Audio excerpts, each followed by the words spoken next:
Завершение реконструкции Чувашской государственной филармонии ждали много лет. Это стало настоящим событием. На пресс-конференции на все вопросы журналистов ответили директор филармонии Максим Матросов и художественный руководитель Николай Казаков. Новейшее световое и звуковое оборудование, замена верхней и нижней механики сцены, модернизация технического оснащения – все это и многое другое позволит улучшить качество творческого продукта, повысить уровень предоставляемых услуг и угодить самым взыскательным вкусам публики. В ближайших творческих планах филармонии – масштабные культурные проекты и новые концертные программы, выступления звезд российской и зарубежной сцены и встречи с ведущими представителями современной музыкальной индустрии, гастроли и мастер-классы.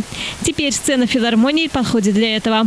Зал немножко уменьшился, но за счет сцены. То есть сцену мы увеличили на 6 метров, потому что у нас была очень узкая сцена на 10 метров.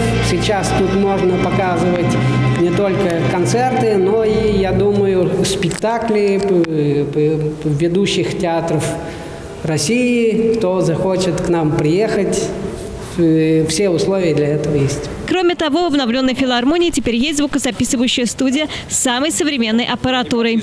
Это тоже открывает перед артистами новые возможности. Да, появилась звукозаписывающая студия. Она первая такая в республике профессиональная. И мы сможем записывать концерты симфонического оркестра уже прямо в студию в хорошем качестве. Также сможем транслировать, допустим, концерты наши даже в онлайн-режиме, в интернет, чтобы люди могли послушать, посмотреть. Так что теперь в преобразившейся филармонии можно проводить разные концерты и встречи. Здесь будет звучать нестареющая классика, чувашская музыка, Филипп Лукин и Федор Васильев, а также мелодии из известных мюзиклов Эндрю Ллойда Уэббера. И, конечно же, не забудут о качественной рок-музыке. Ведь в этом жанре есть проверенные годами золотые хиты. Я вообще за хорошую музыку. Я не делю музыку на то, что вот, как говорят обычно, вот эстрадная музыка для ног. Да? Я с этим не согласен, просто бывает разная музыка. Бывают и плохие симфонии, бывают и очень хорошие песни. Я думаю, некоторые песни, они останутся на века вообще.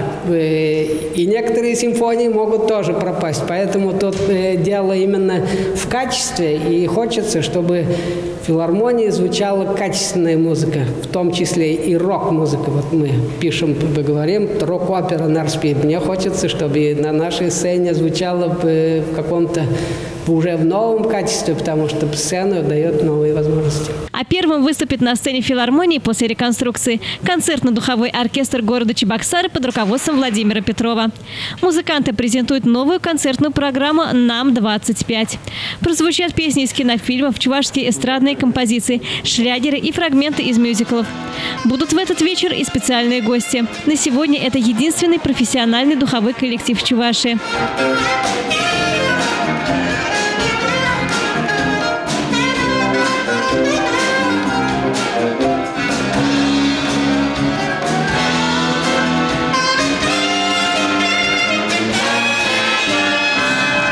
Елена Яковлева, Екатерина Янгалакова. «Жизнь столицы».